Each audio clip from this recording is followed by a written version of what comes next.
বাংলার গ্রাম শ্যামপুর, নিরিবিলি সবুজে ঘেরা গ্রামের মাঝখানে দাঁড়িয়ে আছে এক গাছ। সে গাছকে সকলে বলতো অভিশাপ গাছ, কারণ বহু বছর আগে এক নববধূকে কেউ অন্যায়ভাবে হত্যা করেছিল। আর গ্রামের কথায় তারই আত্মা ওই গাছের ডালে এসে বাসা বেঁধেছে। সেই নববধূর আত্মাই আজ সবাই চেনে পেতনি নামে। অনেক দিন হয়ে গেল এখানে আর কোনো মানুষ আসে না। ভাবছি এখন মানুষের বাড়িতে যাব, মাছ মাংস খাবো, আরো কত কি। এই বাড়িতে মাছ রান্না হচ্ছে, আজ মজা করে খাবো। কদিন পর আজ মাছ নিয়ে খাবো। মা, রান্না হয়নি, আমার ঘুম পেয়েছে, তাড়াতাড়ি ভাত দাও। হে মা, এখনই দিয়ে দেব, তোর বাবা তো এখনো আসেনি। আমি ভাত দিয়ে দিচ্ছি, তুই খেয়ে ঘুমিয়ে পড়।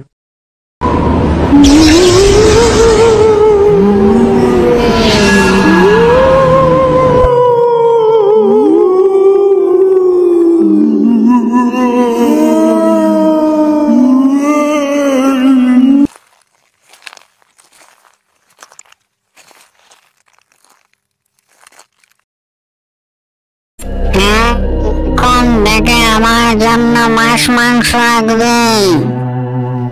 প্রতিদিন এসে খাবো। আর যদি কেউ বলিস তবে তোদের আস্ত রাখবো না, কাউকে বলা যাবে না, বুঝলি? এখন চলে যাচ্ছি, কাল আবার আসবো। বাবা, তুমি এতক্ষণ কোথায় ছিলে? একটা ভূত এসে আমাদের সবকিছু খেয়ে চলে গেছে, আর যাবার সময় বলেছে ভূতের জন্য প্রতিদিন মাছ মাংস রান্না করতে, আর যদি না করি তবে আমাদের মেরে ফেলবে, আর কাউকে যেন না বলি সে কথাও বলেছে। কোনো চিন্তা করো না, আমার জানাশোনা একজন ওঝা আছে, উনি খুব ভালো ওঝা। উনাকে বললে একটা ব্যবস্থা হবেই। কাল সকালে আমি উনার কাছে যাব।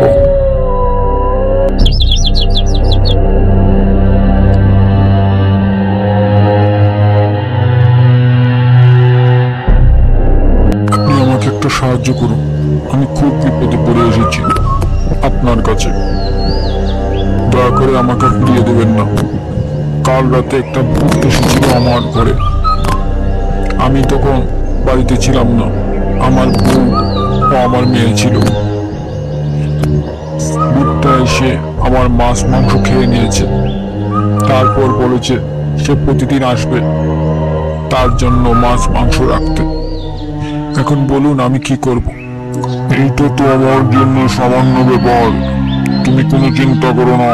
আজ সন্ধ্যার সময় তোমার বাড়িতে যাব, দেখবে ওই ভূতের কি অবস্থা করি। এখন তুমি বাড়িতে যাও।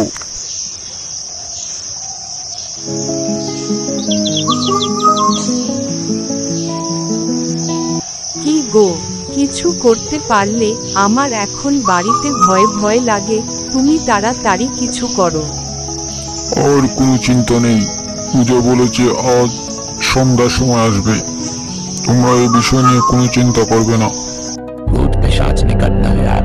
ओम नमो भगवते वासुदेवाय। अभिरा जब नाम सुना वे ओम श्री हनुमते नमः। ओम प्रिय काली काली महाकाली प्रिय स्वाहा।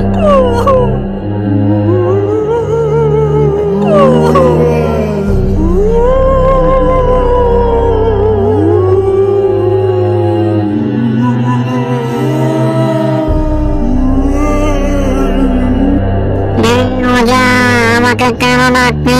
আমি তোর কি ক্ষতি করেছি? এই তুই এদের মাছ খেয়েছিস, এদেরকে হুমকি দিয়েছিস, আর প্রতিদিন তোর জন্য মাছ মাংস রাখতে এইটাও বলেছিস। তোকে আমি ছাড়বো না।